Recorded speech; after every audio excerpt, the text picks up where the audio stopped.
सारन गुरु के इस digital class में आप सभी विद्यार्थियों का स्वागत है। मेरा नाम वीरेंद्र बिहारी।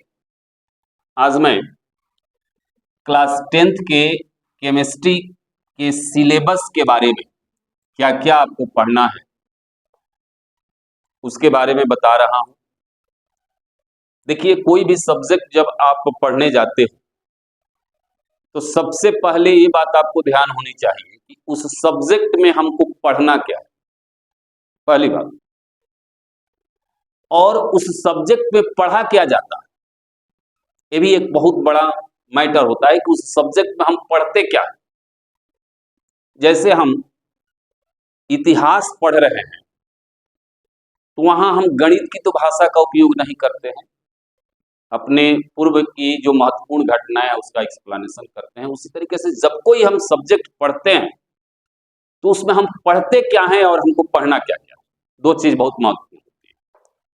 अब आगे केमिस्ट्री होता क्या है, किसके बारे में यह विषय एक्सप्लेन करता है, इसकी चर्चा हम करेंगे इसके बाद। लेकिन उसके पहले हम क्लास 10th के केमिस्ट्री के सिलेबस के बारे में बता दें। केमिस्ट्री में आपको ये मुख्यतः 5 चैप्टर्स हैं जो एक्सप्लेन करने, और क्लास 10th तक केमिस्ट्री साइंस का एक पार्ट है कि साइंस में आपको 3 विषय पढ़ने हैं, फिजिक्स, केमिस्ट्री और बायोलॉजी। 3 सब्जेक्ट्स आपको पढ़ने हैं, फिजिक्स, केमिस्ट्री और बायोलॉजी, और तीनों को मिला करके आपका साइंस बनता है। एग्जाम जो है आप 9th में जैसे दिए हैं, 20 नंबर का प्रैक्टिकल होता है, 80 नंबर का थ्योरी होता है, टोटल 100 मार्क्स। खैर आगे बात। अब केमिस्ट्री में आपको 5 चैप्टर्स कौन कौन से हैं, तो ये पहला जो चैप्टर है वह है chemical reaction and chemical equation. बहुत महत्वपूर्ण चैप्टर, इससे बोर्ड में आपको क्वेश्चंस बहुत अच्छे अच्छे आते हैं। रासायनिक अभिक्रिया एवं रासायनिक समीकरण, डिटेल्स एक्सप्लेनेशन हम आगे करेंगे, लेकिन अभी आप समझ लीजिए कि रासायनिक अभिक्रिया जो होती है उस अभिक्रिया को हम एक मैथमेटिकल इक्वेशन, जिसको हम रासायनिक समीकरण कहते हैं, उसमें एक्सप्रेस किया जाता है।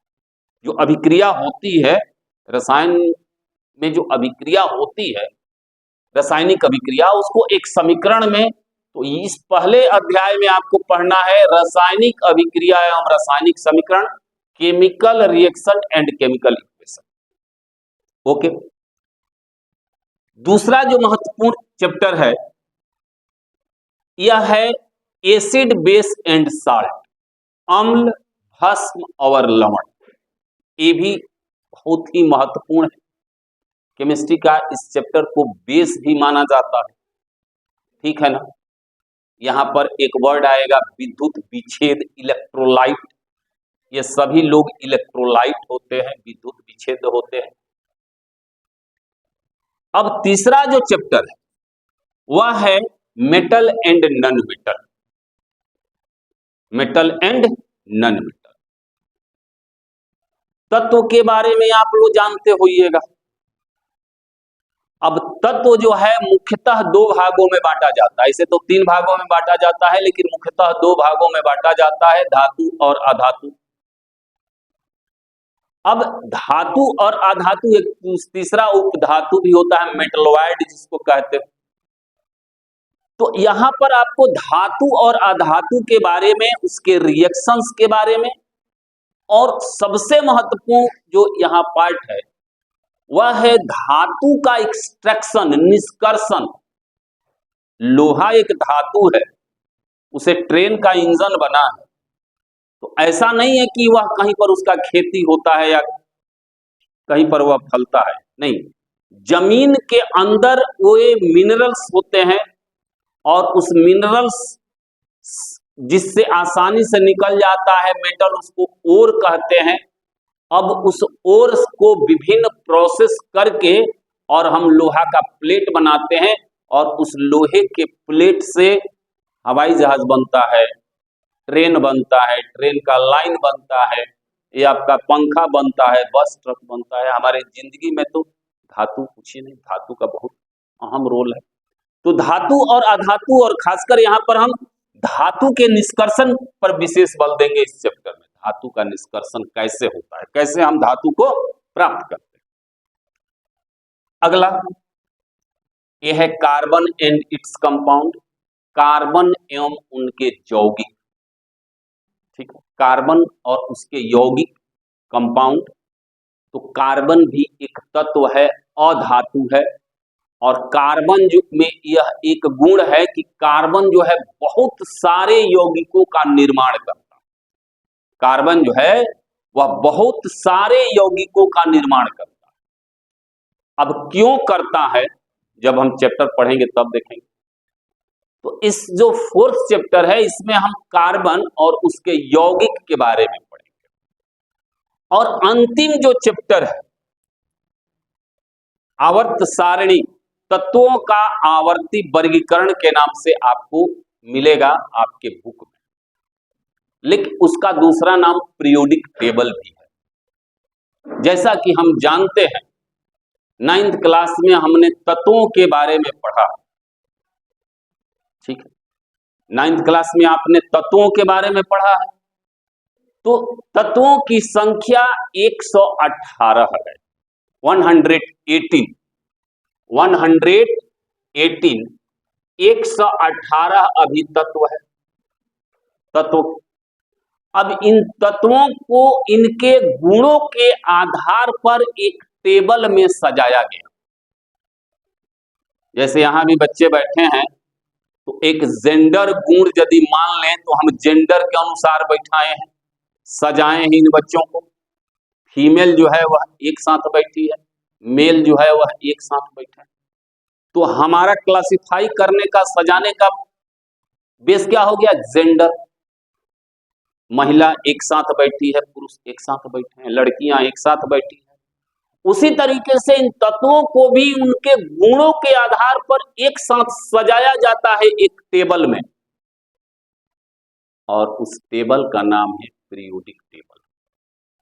और ये पीरियोडिक टेबल नहीं है, इस पीरियोडिक टेबल को कहा जाता है बेस ऑफ केमिस्ट्री।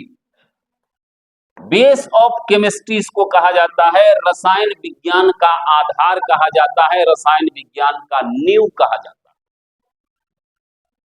और जो व्यक्ति, जो विद्यार्थी इस पीरियोडिक टेबल के बारे में यदि समझ गया, तत्वों का आवर्ती वर्गीकरण समझ गया, उनका अरेंजमेंट समझ गया उस पीरियोडिक टेबल में, तो कहा जाता है कि वह 50% केमिस्ट्री को जान चुका है। इतना महत्वपूर्ण चैप्टर है पीरियोडिक टेबल। और ये पीरियोडिक टेबल केवल यहाँ पर आपको 10th में ही नहीं पढ़ना है, 11th में जाओगे वहां भी आपको 11th का 3rd चैप्टर है पीरियोडिक टेबल, वहां भी पढ़ना है। ग्रेजुएशन में भी जाओगे वहां भी पढ़ना है। और किसी भी विद्यार्थी के रूम में जाओगे तो दीवार पर एगो पोस्टर आपको जरूर नजर आएगा, और उस पोस्टर का नाम क्या है, पीरियोडिक टेबल। अब देखे भी होइएगा, एक बड़ा सा सुंदर पोस्टर रहता है, उसमें विभिन्न प्रकार के जो है ये तत्व को सजाया गया है। हाइड्रोजन, लिथियम, सोडियम, पोटेशियम को एक जगह रखा गया है, फ्लोरीन, क्लोरीन, ब्रोमीन, आयोडीन को एक जगह रखा गया है, धातु को एक जगह, अधातु को एक जगह, उपधातु को एक जगह। यानी उनके गुणों के आधार पर जो जिस गुण वाले हैं, समान गुण वाले तत्वों को एक जगह रखा गया उस टेबल में, उसका नाम है पीरियोडिक टेबल। तो ये आपके 5 चैप्टर्स हैं जो क्लास 10th में एक्सप्लेन कर, और सभी चैप्टर्स अपने आप में लाजवाब हैं, सभी महत्वपूर्ण है, सबसे क्वेश्चन होता है, सबसे क्वेश्चन। और हमने आपसे कहा कि यह विज्ञान का एक भाग है, रसायन विज्ञान। आपको बायो भी और फिजिक्स भी साइंस में ही आता है 10th तक, और उसको एक ही क्वेश्चन पेपर में इन तीनों विषयों से प्रश्न पूछे जाते। चलिए, अब ये प्रथम चैप्टर पढ़ाने से पहले हम थोड़ा सा आपको रसायन विज्ञान को के बारे में बता दें कि रसायन विज्ञान होता क्या है, किस चीज का एक्सप्लेनेशन करते हैं, किसका विश्लेषण करते हैं इस सब्जेक्ट में, जिसका नाम है रसायन विज्ञान, केमिस्ट्री। तो सबसे पहले हम ये जान लें इसका बेसिक आइडिया, उसके बाद हम फर्स्ट चैप्टर पर चलेंगे। 5 मिनट आपका हम लेंगे खाली ये समझाने के लिए कि ये रसायन विज्ञान होता क्या है। ठीक है, बहुत सारे बच्चों से पूछा जाता है कि रसायन विज्ञान क्या है, व्हाट इज केमिस्ट्री, रसायन विज्ञान क्या है। जवाब होता है कि ये रिएक्शंस का विज्ञान है, तो कोई कहता है कि यह अणु का विज्ञान है, तो कोई कहता है परमाणु का विज्ञान। अलग अलग परिभाषाएं लोग देते हैं, लेकिन रियल में क्या है यह रसायन विज्ञान। तो ये रसायन विज्ञान जो है वह पदार्थ का विज्ञान है, पदार्थ का विज्ञान, जिसको अंग्रेजी में हम मैटर कहते हैं, अंग्रेजी में मैटर, ये पदार्थ का विज्ञान। Chemistry is the science of matter, ये पदार्थ का विज्ञान। अब कहोगे कि सर पदार्थ क्या होता है, तो आपके सराउंडिंग में, आपके अगल बगल जितना भी चीज तुम वस्तु देख रहे हो वह सभी पदार्थ है, सब पदार्थ है बाबू। जितना चीज तुम देख रहे हो, ईंट, पत्थर, पंखा, बस, ट्रक, ट्रेन, जूता, चप्पल, बैग, कपड़ा, मोबाइल, पानी, अल्कोहल, जो कुछ भी देख रहे हो, मस्टर्ड ऑयल, मोबिल, डीजल, जो कुछ भी तुम देख रहे हो वह सब पदार्थ। ध्यान से सुनना, वो सब क्या है बाबू, सब का सब पदार्थ है, ऑल आर मैटर, सब पदार्थ। 9th का पहला चैप्टर को जरा याद कीजिए। 9th का पहला चैप्टर है मैटर्स इन आवर सराउंडिंग, हमारे अगल बगल आस पड़ोस के पदार्थ, और उसी पदार्थ का विज्ञान है रसायन विज्ञान। यानी रसायन विज्ञान में आपको पानी के बारे में पढ़ना है, प्लास्टिक के बारे में पढ़ना है, उस प्लास्टिक से बने हुए जूता चप्पल के बारे में पढ़ना है, उस प्लास्टिक पॉलीथीन के बारे में पढ़ना है। जो चीज तुम देख रहे हो वह पदार्थ है, तो उसी पदार्थ का विज्ञान है रसायन विज्ञान। बात समझ में आई? किसका विज्ञान है? पदार्थ का विज्ञान, मैटर का साइंस है। अब चलिए, अब ये जो पदार्थ है, ये जो पदार्थ है, ये पदार्थ का परिभाषा आप देते हो कि वह प्रत्येक वस्तु जिसके पास द्रव्यमान है, जिसके पास द्रव्यमान है, जिसके पास द्रव्यमान है, द्रव्यमान को m से सूचित करते हैं, और जो जगह को घेरता है, जगह को छेकता है, जगह घेरता है, उसको हम, जिसके पास द्रव्यमान है और जो जगह घेरता है, जगह घेरता है, स्पेस कवर करता है, स्पेस ऑक्युपाई करता है, जगह घेरता है, जो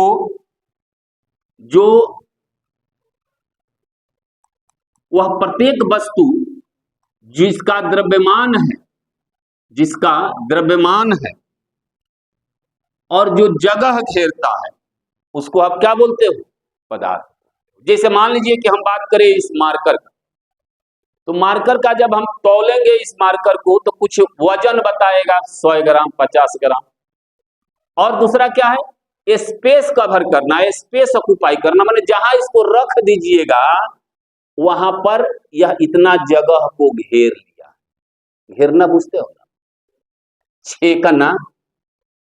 बच्चा क्लास में विद्यार्थी जाता है तो कहता है, एगो विद्यार्थी कहता है कि यार जो अगला बेंच पर जगह छेक ली है, छेक लेना, भोजपुरी वर्ड में छेक लेना, कवर कर लेना। अब जब जगह को आप वहां पर छेक लोगे तो दूसरा कोई आगे बैठेगा नहीं, आप तो वहां बैठ गए, अब दूसरा कोई नहीं। जगह को छेक लेना। तो जिसका द्रव्यमान होता है, जो जगह घेरता है, उसको हम क्या बोलते हैं? पदार्थ।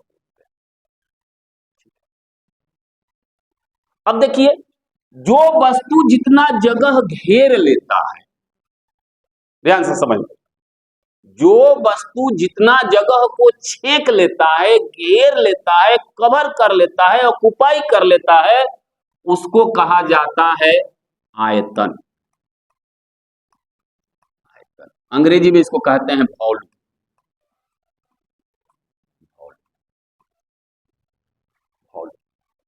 यानी पदार्थ जो है उसका द्रव्यमान होता है, वह जगह घेरता है, यानी पदार्थ के पास द्रव्यमान होता है और आयतन होता है। ठीक है ना। द्रव्यमान का ऐसा यूनिट केजी और आयतन का ऐसा यूनिट मीटर क्यूब। आम भाषा में इसको लीटर भी कहा जाता है, आगे बताएंगे हम। इसका यूनिट होता है और इसका केजी। यानी आप कहोगे कि पदार्थ का दो महत्वपूर्ण कैरेक्टर हो गया। पहला हो गया कि पदार्थ के पास द्रव्यमान होता है, पदार्थ के पास आयतन होता है। आयतन, मैथ में भी आयतन पढ़ना है, 3 डायमेंशनल कैलकुलेशन होता है आयतन। ठीक है ना।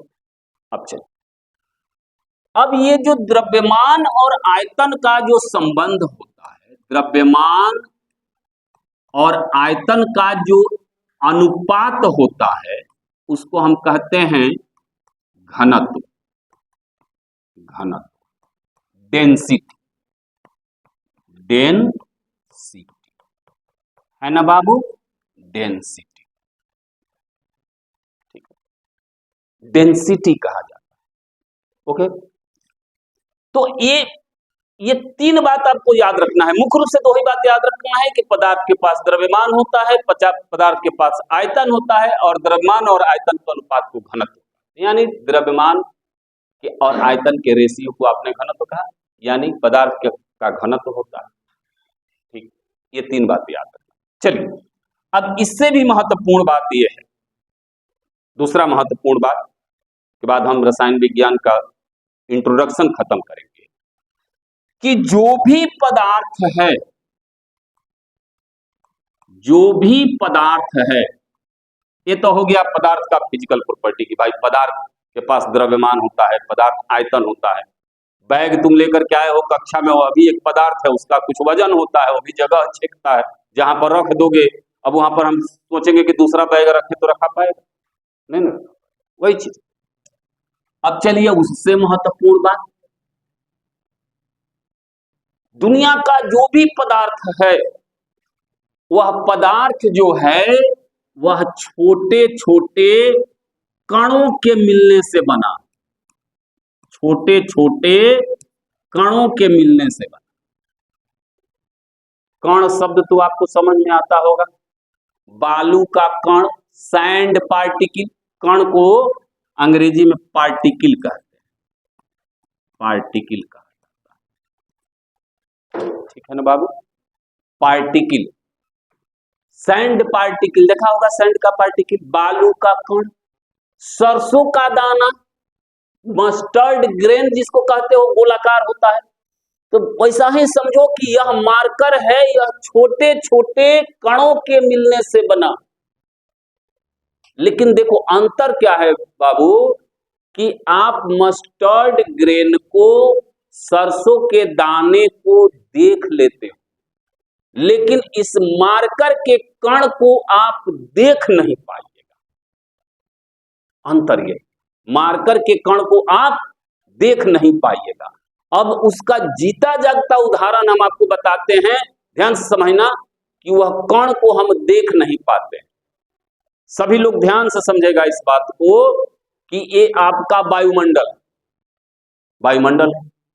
ये सबको ही जानता है कि इस वायुमंडल में सबसे ज्यादा नाइट्रोजन गैस है और ऑक्सीजन गैस। ठीक, ऑक्सीजन गैस है। ये कण है, O2 और N2 कण है।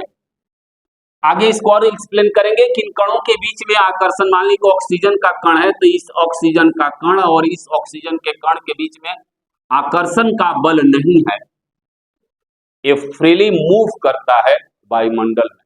अब आपसे हम ये पूछना चाहते हैं कि क्या O2 आपको नजर आ रहा है?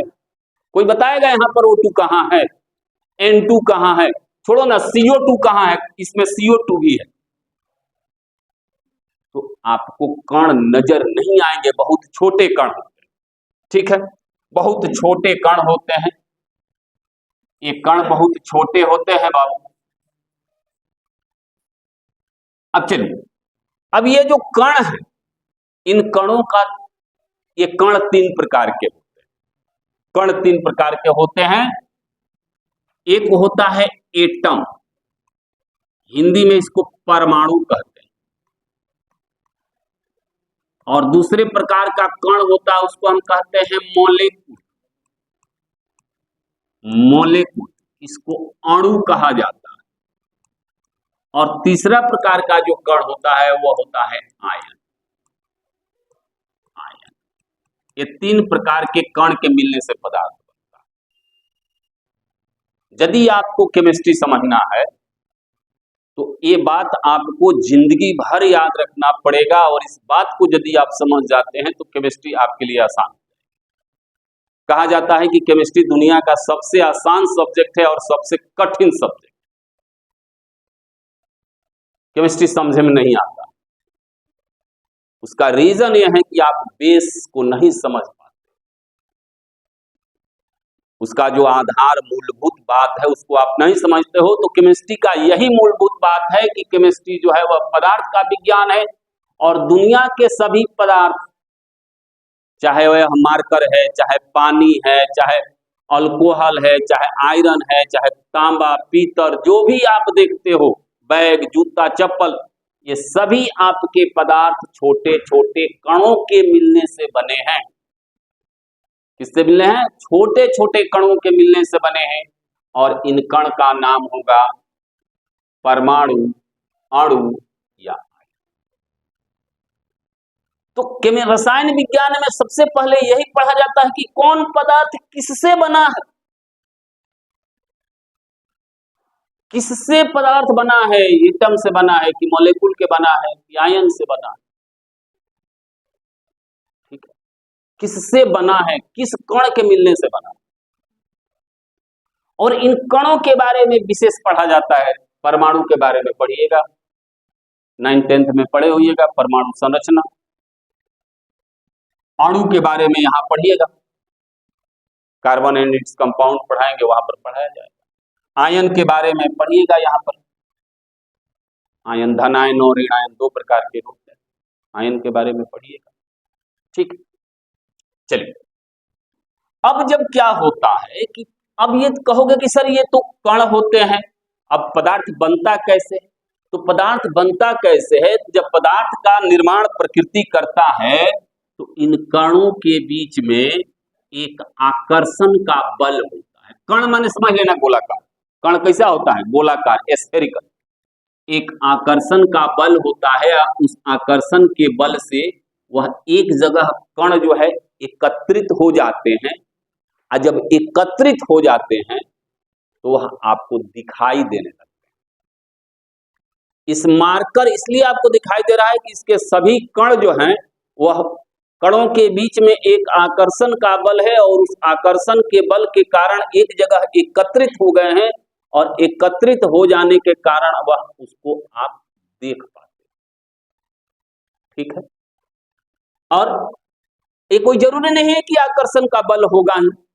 कणों के बीच में आकर्षण का बल, जब पदार्थ का निर्माण होता है तो इन कणों के बीच में एक आकर्षण का बल होता है, आकर्षण का बल होता है, फोर्स ऑफ एट्रैक्शन होता है। ये फोर्स ऑफ एट्रैक्शन कम भी हो सकता है, कम भी हो सकता है, ज्यादा भी हो सकता है, नहीं भी हो सकता है, नहीं। ये कण पर निर्भर करेगा, ये कण पर निर्भर करेगा। जैसे मान लीजिए कि ये आपके ऑक्सीजन का, अभी हमने ऑक्सीजन का चर्चा किया, ये ऑक्सीजन का कण है, ये भी ऑक्सीजन का कण है, ये अणु है।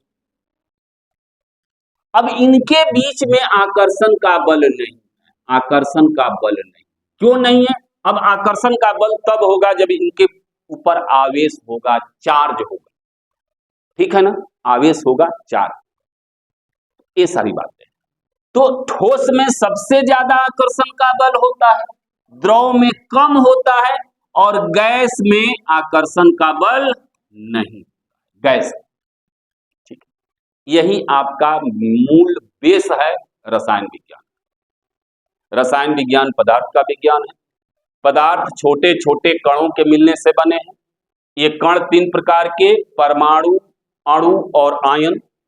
पदार्थ का जब निर्माण होता है तो इन कणों के बीच में आकर्षण का बल होता है। आकर्षण का बल ज्यादा हो सकता है, कम हो सकता है, नहीं हो सकता है। यदि आकर्षण का बल ज्यादा है तो पदार्थ ठोस हो जाएगा, कम है तो द्रव होगा, नहीं है तो this is the definition of chemistry. और बेस जो है आपका केमिस्ट्री का ये सबसे महत्वपूर्ण ये तीन कण है, परमाणु, अणु और। इसको समझ जाना आपको बहुत जरूरी, इसको समझ जाना बहुत जरूरी। अब चलिए इसके साथ साथ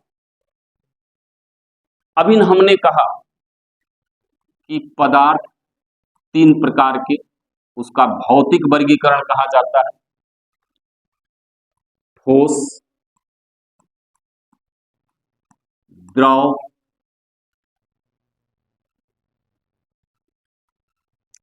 द्रव और गैस। इसको कहा जाता है पदार्थ का फिजिकल क्लासिफिकेशन, भौतिक वर्गीकरण। ठीक, एक और पदार्थ का वर्गीकरण है, उसको पदार्थ का रासायनिक वर्गीकरण कहते हैं। उसको भी आपको समझना जरूरी है। सब डिपेंड करता है पार्टिकल पर ही। क्लास 9th में आप इस सब चीज को पढ़ चुके हो, केवल पदार्थ के बारे में ही आपको क्लास 9th में पढ़ाना। रासायनिक वर्गीकरण के तहत पदार्थ जो है आपको दो प्रकार के होते हैं, शुद्ध पदार्थ और मिश्रण।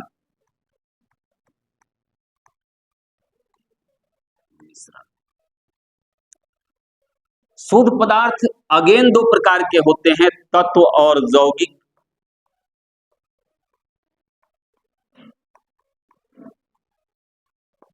और मिश्रण दो प्रकार के होते हैं, समांगी और विषमांगी, होमोजेनियस एंड हेट्रोजेनियस।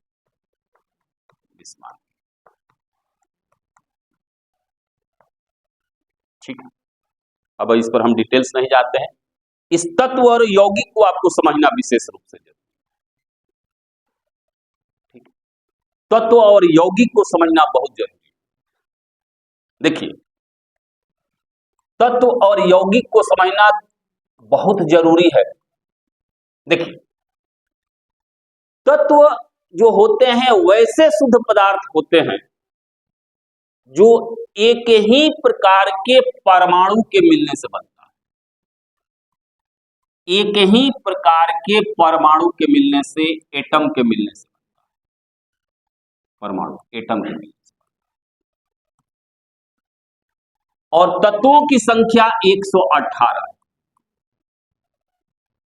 ठीक है, और उसके बाद क्या होता है, यौगिक होता है, कंपाउंड जिसको कहते हो। तो कंपाउंड क्या होता है कि जब विभिन्न प्रकार के तत्व भार के निश्चित अनुपात में मिल जाते हैं तो यौगिक बनता है। जैसे आपने सुना होगा लोहा, iron, copper, aluminium, sodium, potassium, ये सारे तत्व हैं।